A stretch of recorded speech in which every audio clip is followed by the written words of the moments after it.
갈라디아서 4장 1절에서 11절까지 말씀 교독으로 또 마지막 절은 합독으로 그렇게 봉독해 올리겠습니다.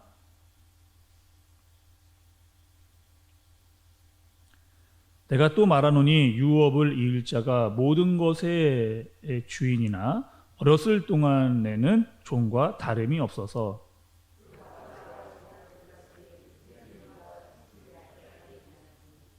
이와 같이 우리도 어렸을 때에 이 세상의 초등 학문 아래에 있어서 종 노릇하였더니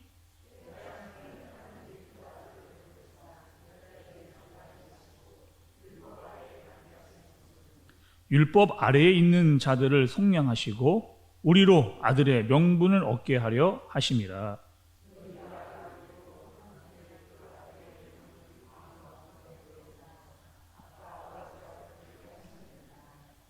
그러므로 내가 이후로는 종이 아니요 아들이니 아들이면 하나님으로 말미암아 유업을 받을 자니라.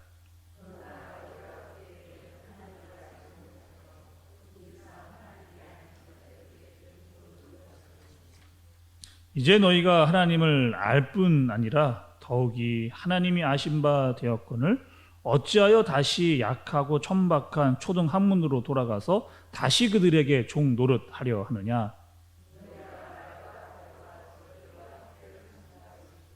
함께 보겠습니다. 내가 너희를 위하여 수고한 것이 헛될까 두려워하노라. 아멘.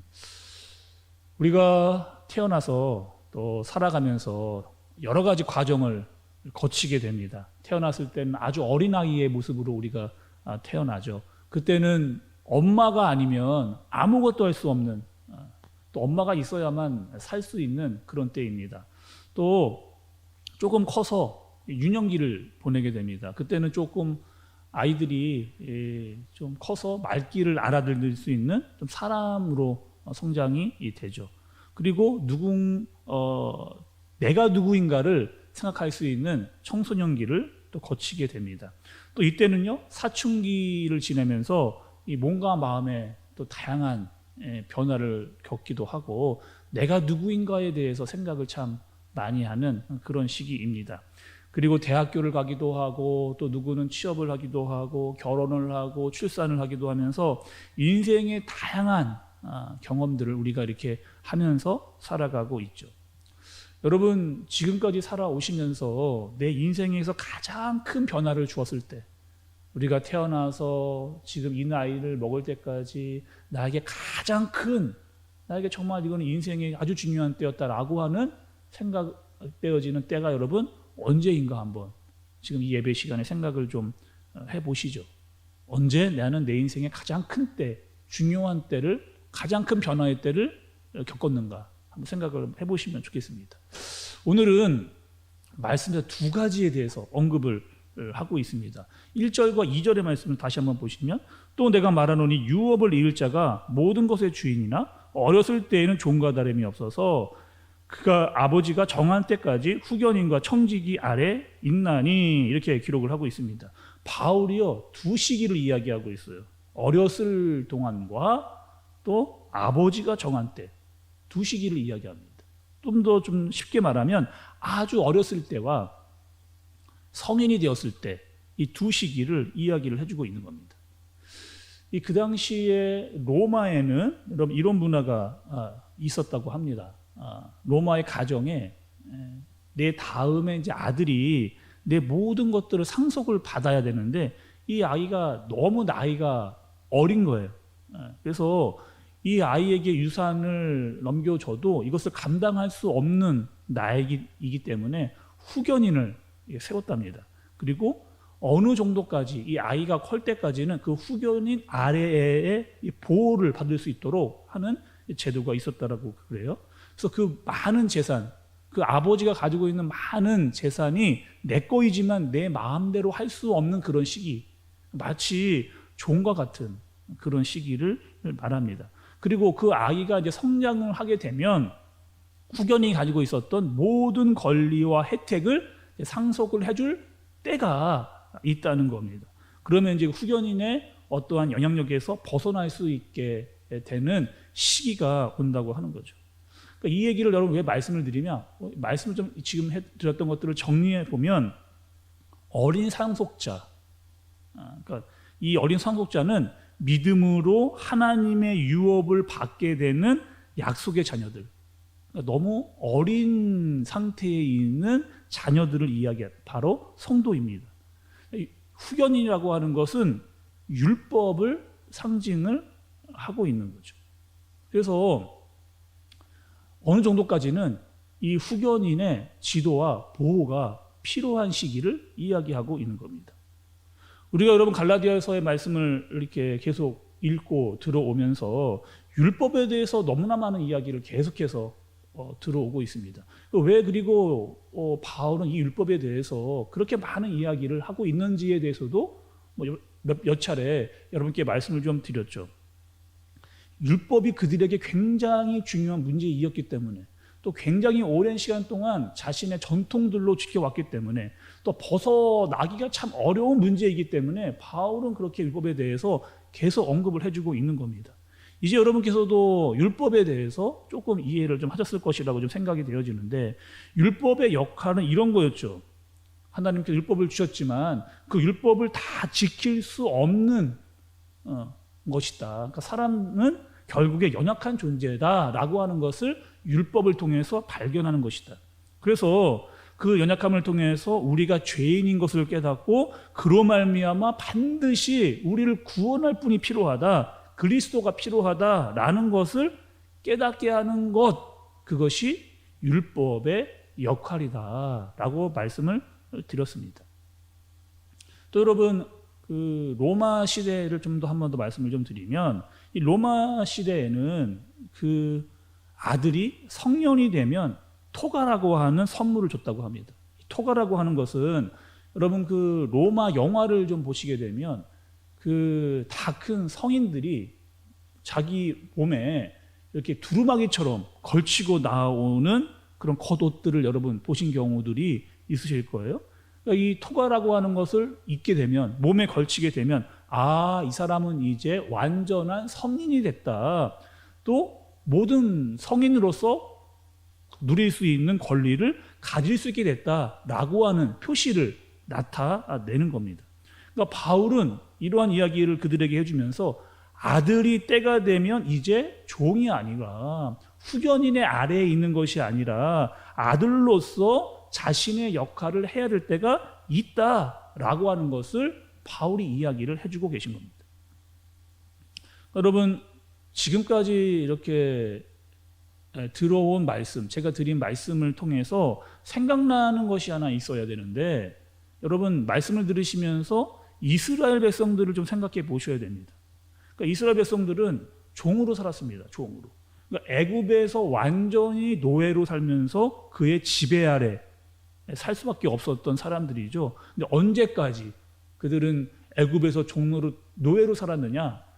아버지가 정한 때까지, 하나님께서 정하신 때까지. 그래서 그 때가 됐기 때문에 하나님께서 그들을 종에서 건져낸 겁니다. 한 사람을 보내고 그 민족들을 광야로 이끌어 내신 거죠. 그러니까 때가 되었기 때문에 모세를 보냈고 이스라엘을 구원하셨던 것처럼 하나님께서 원하시는 정확한 때가 됐기 때문에 하나님은 그의 아들을 보내시는 겁니다. 4절의 말씀을 보시면 때가 차매 하나님이 그 아들을 보내사라고 이렇게 기록이 되어 있는 거죠. 하나님께서 아들을 보내신 거는 그 하루도 늦추거나 빠르거나 하지 않고 정확한 하나님의 타이밍에 필요한 때에 하나님께서 그의 아들을 보내신 겁니다. 근데 왜 그렇게 하셨느냐? 또 말씀을 좀 보니까 말씀에 4절과 5절의 말씀입니다. 그러니까 때가 차매 하나님이 그 아들을 보내사 여자에게서 나게 하시고 율법 아래 나게 하신 것은 율법 아래에 있는 자들을 속량하시고 우리로 아들의 명분을 얻게 하려 하심이라. 그러니까 예수님께서 그냥 갑자기 나타나셔도 상관이 없는데, 예수님께서는 여자의 몸을 통해서 사람으로 이 땅에 오셨다는 겁니다.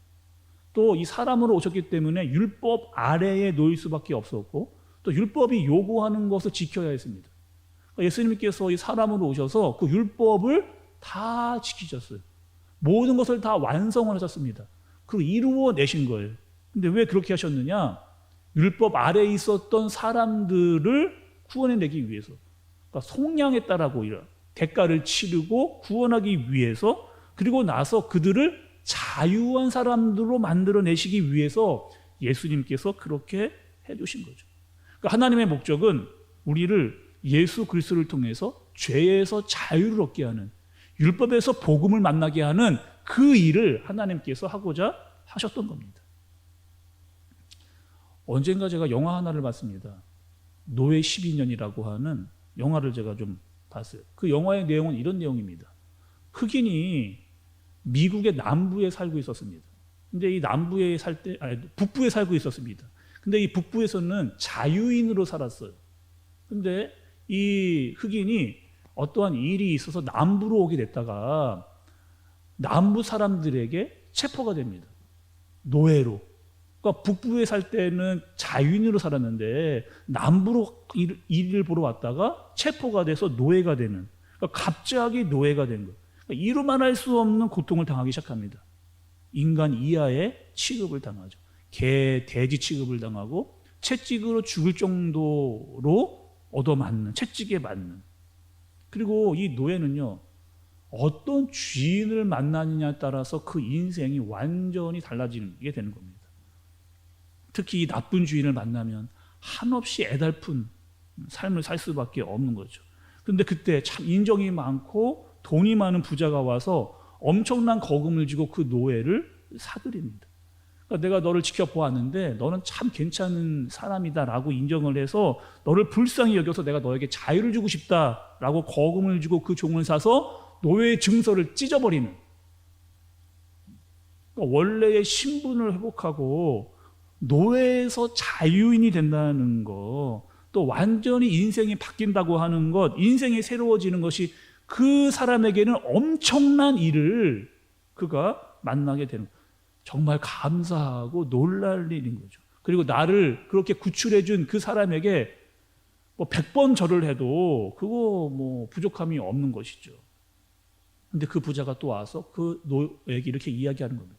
내가 너를 자유를 주었을 뿐만 아니라 내가 가지고 있는 모든 것들을 다 너에게 유산으로 주고 싶다. 그러니 내가 내 아들이 되라 라고 이렇게 이야기를 해주는 것, 그 노예를 양자 삼아 아들의 위치로 올려주는 것, 이거 여러분 엄청난 일이라고 할 수 있죠. 근데 이 일을 하나님께서 우리에게 하신 겁니다. 자신의 아들을 보내주셔서 우리를 아들과 딸을 삼아주시고 하나님의 유업을 입을 자로 우리를 세워주신 겁니다. 여러분, 하나님은 우리에게 정말 놀라운 두 가지의 엄청난 일을 해주셨습니다. 첫 번째는요, 이겁니다. 자신의 독생자 아들을 나를 위해서 보내주신 겁니다. 말로 표현할 수 없는 은혜인 거죠, 여러분. 자신이 만들어 놓은 피조물을 위해서 자신의 아들, 독생자, 그 아들을 우리를 위해서 보내주시는 그 일이 어마어마한, 말로 할 수 없는 엄청난 은혜인 거죠. 또 한 가지는 여러분 6절입니다. 6절. 너희가 아들이므로 하나님이 그 아들의 영을 우리 마음 가운데 보내사 아빠 아버지라 부르게 하셨느니라. 하나님을 우리가 여러분 아버지라고 부를 수 있는 자리에, 우리는 하나님을 아버지라고 부를 수 없는 사람들입니다. 우리는 그럴 만한 입장이 못 되는 사람들이에요. 완전히 죄 가운데 빠져 살던 그런 사람들입니다. 그래서 구원받은 것만으로도 말할 수 없는 은혜를 엄청나게 받은 사람들인데 하나님을 감히 아버지라고 부를 수 있는 자리로 우리를 이끌어 올려주신 거죠. 그분은 창조주시고 우리는 피조물입니다. 절대 복종의 관계예요. 원래는 그분은 모든 만물의 주인이시고 우리는 세상의 노예였습니다. 이스라엘이 애굽에 있었던 것과 같이. 근데 우리가 어떻게 하나님을 아버지라고 부를 수 있게 되었는가? 어제도 말씀을 드렸고 오늘 말씀을 통해서도 여러분, 하나님께서 우리의 신분을 하나님을 아버지라고 부를 수 있는 그 자리에까지 올려주신 겁니다. 끌어올려주신. 그래서 우리가 정말 하나님을요, 아무 꺼리낌 없이, 아무 두려움 없이 예수 그리스도로 말미암아 하나님을 아바 아버지라고 부를 수 있게 된 거죠. 기쁠 때도요, 하나님 아버지 정말 감사합니다. 너무 힘들 때도 있잖아요. 하나님 아버지 내가 너무 힘이 도와주옵소서. 이렇게 하나님을 아버지라고 부를 수 있게 된 겁니다. 사도신경을 할 때도 전능하사 천지를 만드신 하나님 아버지를 내가 믿사오며, 주기도문을 할 때도 하늘에 계신 우리 아버지요. 이렇게 그분을 아버지라고 부를 수 있는, 그분과의 깊은 친밀의 관계의 자리까지 끌어올려 주신 분이 바로 우리 하나님인 거죠. 여러분, 끝으로 7절을 한번 좀 보시겠습니다. 그러므로 내가 이후로는 종이 아니요 아들이니 아들이면 하나님으로 말미암아 유업을 받을 자니라. 하나님이 아들의 자리로, 딸의 자리로 또 끌어올려 주시고 내 모든 것들을 유업으로 얻을 자라고 말씀을 여러분 하고 계시는데, 7절의 말씀을 읽었던데 여러분, 이 7절의 말씀의 강조점이 어디에 있는가를 좀 잘 보셔야 됩니다. 보통 많은 분들은 유업이 있다라고 받을 것에 대해서만 생각을 하시는데, 물론 맞는 얘기입니다. 근데 오늘의 말씀 7절의 포인트는 그러므로 내가에 있습니다. 제가 여러분 말씀을 증거할 때 꼭 그러므로, 이러므로 이런 것에 굉장히 강조를 주는데 중요하죠. 모든 말씀을 정리해서 말하는 그때가 굉장히 중요한 말씀의 포인트가 있는 곳입니다. 여러분들, 그런데 그러므로 내가 이렇게 이야기를 하는 거죠. 보통 여러분 그 갈라디아서의 본문을 보시면 복수 형태로 이야기합니다. 너희는, 우리가, 이렇게 보통은 갈라디아에서 복수 형태로 이야기하는데, 오늘 7절에서는 그러므로 내가, 바로 너가 어떠한 사람이다 라고 하는 것을 하나님께서 콕 집어서 말씀을 하시는 거예요. 더 이상 너는 종이 아니다. 너는 노예가 아니다. 너는 내 아들이다. 너는 내 딸이다. 너는 내 유업을 얻을 자다. 이렇게 정확하게 하나님께서 내가 어떠한 존재인지를 결정을 지어서 말씀을 해주시는 대목이라고 할 수가 있는 거죠.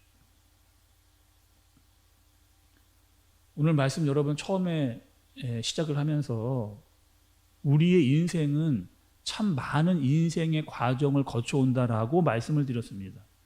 또 제가 또 이런 질문을 여러분께 드렸죠. 내 인생에서 가장 크게 나를 변화시킨 그 시기는 언제였는가? 여러분 언제십니까? 태어날 때? 아니면 유아기 시절 때? 아니면 청소년 시기 때? 청년 때? 결혼하고 난 다음에? 언제 여러분의 가장 큰 인생의 변화를 경험하신 거예요? 근데 여러분, 우리에게 있어서 가장 큰 변화는 복음을 만났을 때입니다.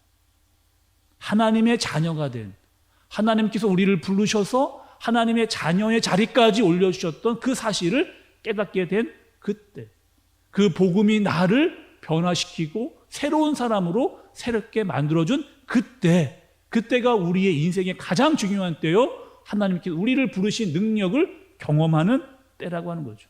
하나님을 아바 아버지라고 부를 수 있는 그때가 하나님의 은혜를 받은 때라고 하는 때입니다. 여러분, 우리는요, 하나님께 엄청난 은혜, 정말 말로 할 수 없는 그런 은혜를 받은 자입니다. 하나님을요, 아바 아버지라고 부를 수 있는 그 자리 뿐만 아니라 하나님이 주시는 유업을 이어받을 자의 자리까지 하나님께서 끌어올려 주셨습니다. 그것을 알면요, 우리의 인생과 목적이 달라지는 거예요. 하나님의 은혜를 알고 하나님의 유업을 받을 자라고 하는 이 사실을 알면 우리의 인생의 목적과 의미가 달라지는 겁니다. 여러분, 오늘 하루 이 하나님의 축복과 은혜가 우리의 삶 속에서 능력으로 나타나는 그런 하루를 사시기를 간절히 바랍니다. 하나님을 아버지라고 부를 수 있는 그 위치에서 오늘 기도하시면서 하나님 아버지를 막 부르시는, 여러분 그 특권을 누리실 수 있는 여러분들 되시기를 간절히 바라요. 이 땅을 살아가면서도 여전히 우리는 하나님의 은혜를 받고 있습니다. 살아가는 날도 하나님의 은혜를 받을 것이고 우리가 죽은 이후에도 하나님의 유업을 이을 자로 엄청난 특혜와 혜택을 받은 자로 살고 있다라고 하는 사실을 여러분 아시고 믿음을 갖고 복음을 만난 사람으로 복음의 능력으로 말미암아 오늘 하루를 또 주님과 함께 살아가는 여러분들 되시기를 주님의 이름으로 축복합니다. 기도하겠습니다. 하나님 아버지, 우리를 초등학문 가운데 머무르지 않게 해주시고 날마다 깨워주시고 날마다 알려주셔서 하나님의 사람으로 날마다 성장케 하여 주시니 감사를 드립니다. 하나님을 아버지라고 부를 수 있는 그 자리에까지 우리를 부르시고 복음으로 말미암아 기뻐하며 살 수 있는 큰 은혜를 우리에게 허락해 주심에 감사를 드립니다. 더 이상 율법의 매인자로 살지 않게 해주시고 헛된 형식에 매여 있지 않게 하여 주시고 오직 하나님의 말씀과 사랑 안에서 자유를 느끼며 하나님이 주시는 능력으로 살아갈 수 있는 주님의 자녀로 주님의 유업을 이을 자로 살아갈 수 있는 사람으로 살게 하여 주시옵소서. 예수님의 이름으로 기도드리옵나이다. 아멘.